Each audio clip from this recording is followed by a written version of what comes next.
ایک بہن نے کویشچن کیا تھا کہ ان کے چند بھائی بہن تھے، لیکن ان کی والدہ نے تمام کی مرضی سے وہ مکان ایک بیٹے کے نام کر دیا، اور اب بعد میں جب والدہ کا انتقال ہو گیا تو ایک بیٹا اس تقسیم پر ناراض ہے، جتنا مجھے یاد ہے میں وہ بتا رہا ہوں، اور ایسی ہے تقریباً مسئلہ۔ اب ایک بیٹا اس تقسیم پر ناراض ہے، تو کیا اب وہ ناراضگی کا اظہار کر کے اپنا حصہ اس میں سے وصول کر سکتا ہے یا نہیں کر سکتا؟ دیکھیں، پہلی بات تو یہ ہے کہ حالت زندگی میں جب مثلا والد ہیں یا والدہ ہیں، ان کی پراپرٹی، ان کا مال ہے، تو ان کی زندگی میں ان کا مال وراثت بنے گا ہی نہیں۔ اولاد بعض وقت کہتی ہے کہ جی ہمارا حق ہمیں پہلے ہی دے دیا جائے۔ آپ کا حق کہاں سے بن گیا؟ ابھی جب والدین کا انتقال ہوگا تو شریعت یہ کہتی ہے کہ اس مال میں آپ کا حق ہے۔ جب تک والدین حیات ہیں، اولاد کا حق اس مال سے اتنا ہی ہے بس کہ جتنا ان کے نان نفقے میں والدین پہ خرچ کرنا واجب ہے وہ کریں گے، اس کے علاوہ کوئی ان کے اندر حق نہیں ہے کہ بیٹے بعض اوقات یا بیٹیاں زندگی میں مطالبہ کرنا شروع کر دیتے ہیں کہ یہ سانپ بن کے بیٹھ گئے، معاذ اللہ ہمارا حق ہمیں نہیں دے رہے ہیں۔ آپ کا حق کہاں سے بن گیا؟ لائے کوئی شرعی دلیل اس کے اوپر کہ آپ کا حق بن گیا ہے۔ تو بعض اولادیں بڑی بدتمیز قسم کی ہوتی ہیں، انہیں ماں باپ سے زیادہ ان ماں باپ کی دولت سے بڑا پیار ہوتا ہے اور دلچسپی ہوتی ہے، اور ان کی عزت اور احترام کا معیار بھی یہ پیسہ ہوتا ہے۔ جن والدین کے پاس زیادہ پراپرٹی، پیسہ دیکھا، ان کی تعظیم زیادہ، اور اگر والدین کے پاس کچھ نہ رہا تو تعظیم ختم۔ یہ بہت ہی بری چیز ہے، اور اس میں لیکن بہت معذرت کے ساتھ بہت بڑا کردار خود ان والدین کا ہوتا ہے جو ان کی ویسی تربیت نہیں کر پاتے ہیں کہ بچے مادی اشیاء کو بنیاد بنا کے والدین کی تعظیم نہ کریں بلکہ اللہ کی رضا کی خاطر کریں۔ بہرحال اس مختصر سے دکھ کے اظہار کے بعد گزارش یہ ہے کہ اپنی زندگی میں والدین جس کو چاہیں جتنا چاہیں دے سکتے ہیں، یہ ان کی مرضی ہے، کیونکہ ابھی وہ مال وراثت ہے ہی نہیں۔ لیکن یہ ضرور ہے کہ ایک صحابی تھے، وہ نبی کریم صلی اللہ علیہ وسلم کی خدمت میں حاضر ہوئے، عرض کیا رسول اللہ صلی اللہ علیہ وسلم، میں اپنے اس بیٹے کو ایک غلام دینا چاہتا ہوں۔ نبی کریم صلی اللہ علیہ وسلم نے فرمایا کہ کیا اپنی ساری اولاد کو اس طرح غلام دو گے؟ عرض کی کہ نہیں، صرف اسی کو دوں گا۔ تو نبی کریم صلی اللہ علیہ وسلم نے فرمایا کہ نہیں، اپنی بقیہ اولاد کو بھی دو اور عدل و انصاف سے کام لو، اور پھر آپ نے ارشاد فرمایا کہ یہاں سے چلے جاؤ، مجھے ظلم پر گواہ نہ بناؤ۔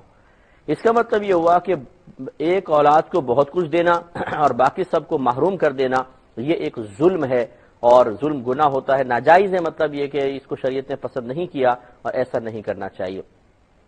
یہ ہو سکتا ہے کہ کسی اولاد کو کم دیں، کسی کو زیادہ، کسی وجہ سے فضیلت دے دیں، کسی کو کم، لیکن دیں ضرور۔ تو یہ کمی زیادتی تو جائز ہو سکتی ہے، لیکن یہ کرنا کہ ایک کو سارا کچھ دے دیں، دوسرے کو بالکل محروم کر دیں، یہ ناجائز ہے۔ اور پھر یہ کہنا کہ جی میں نے تو سب کی مرضی معلوم کر لی تھی، یقینی سی بات ہے کہ بعض اوقات بچے والدین کے سامنے بول نہیں پاتے ہیں، کہ اگر ہم بولیں گے یا دو چار بھائی بہن یس یس کہہ رہے ہیں، ہم نو کہیں گے تو سب میں بدنام ہو جائیں گے، سب کہیں گے یار تم کیسے لالچی آدمی ہو، امی جان کہہ رہی تھی کہ مکان ایک کے نام کرنا، تم بیچ میں اکڑ گئے، تمہیں شرم آنی چاہیے، تمہیں حیا آنی چاہیے، تم والدہ کے مال پہ تم نے نگاہ رکھی ہوئی ہے۔ اس قسم کے طنزیہ جملوں کے خوف کی وجہ سے وہ خاموش رہے۔ تو کیوں بچوں کو ایسی آزمائش میں ڈالیں کہ دل تو چاہ رہا ہو کہ ہمیں ملے اور زبان سے کہہ رہے ہوں کہ جیسا آپ کا حکم ہے۔ اس لیے شریعت نے بڑے پیارے ضابطے بنائے ہیں۔ نبی کریم صلی اللہ علیہ وسلم نے زندگی میں والدین کے لیے مستحب یہی رکھا ہے کہ تمام اولاد کو برابر دیں، چاہے وہ بیٹے ہوں چاہے بیٹیاں۔ یہ بھی ہمارے ہاں بہت بڑی ناانصافی ہے، بیٹی کو جہیز میں کچھ دیا اور کہا کہ بیٹا ہم نے تمہیں سب کچھ دے دیا، مال وراثت بھی دے دیا۔ اچھا بیٹی کو کتنا دیا ہے؟ 1 لاکھ، 2 لاکھ، 3 لاکھ، 4 لاکھ، 5 لاکھ، 6 لاکھ، 8 لاکھ، 10 لاکھ کا جہیز دے دیا، مثال جیولری دے دی، سب کچھ۔ بیٹے کو کیا دیا ہے؟ بیٹے کو مکان، 50 لاکھ کا مکان، 40 لاکھ کی دکان، 30 لاکھ کی دکان ایک بیٹے کو دی ہے، 20 لاکھ کا مکان ایک بیٹے کو دیا۔ یہ ناانصافی کیوں ہے؟ صرف اس وجہ سے کہ وہ بچی کسی اور کے گھر جا رہی ہے تو آپ ہی کی بچی، یا دوسرے گھر جانے کے بعد وہ آپ کی بچی نہیں رہی، اس کو دینا چاہیے تھا۔ لیکن ہمارے ہاں اس طرح کی ناانصافیاں زندگی کے اندر بھی بہت زیادہ ہیں۔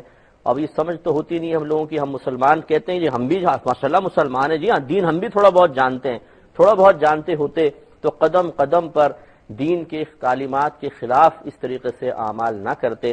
بہرحال اللہ تعالی رحم فرمائے۔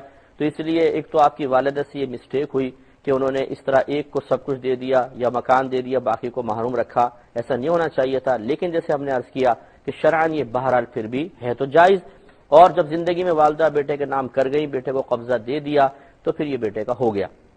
اب اس میں ایک بات اور ہے، ایک ہوتا ہے کہ آپ کسی کو کوئی چیز نام کر دیتے ہیں، تحفہ دیتے ہیں اور ہے وہ بالغ، تو یاد رکھیں اس تحفہ دینے کو شرعی اصطلاح میں ہبہ کہتے ہیں، اور ہبہ مکمل اس وقت ہوتا ہے کہ جس کو آپ نے دیا ہو وہ اس پر مکمل طور پہ قبضہ بھی کر لے۔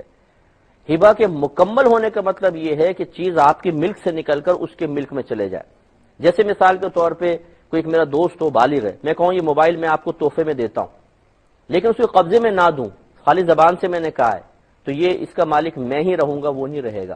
لیکن اگر میں دے دوں کہ یہ لے، میں نے آپ کو تحفے میں دیا، اس نے لے لیا، قبضے میں کر لیا، اب یہ میری ملک سے نکل گیا، اس کے ملک میں چلا گیا۔ یہ بھی دیکھا جائے گا کہ آپ کی والدہ نے جب اپنے اس بیٹے کے نام یہ مکان کیا تو کیا بعد میں قبضہ بھی دے دیا تھا یا خالی کاغذی کارروائی کر کے نام خالی کروا دیا، قبضہ نہیں دیا، سب بھائی بہن رہ رہے ہیں، والدہ بھی رہ رہی ہیں اور اس کو مکمل طور پہ تصرف کو کوئی اختیار نہیں ہے، تو یہ ہبہ تام نہ ہوا۔ اور جب ہبہ تام نہیں ہوا تو یہ مکان والدہ کی ملک سے نکل کر بیٹے کی ملک میں نہ گیا، اور جب بیٹے کی ملک میں نہیں گیا تو اب یہ مال وراثت ہے۔ اب اگر اولاد میں سے کوئی چاہتا ہے کہ اس مال میں سے مجھے حصہ دیا جائے تو اس کو دینا پڑے گا۔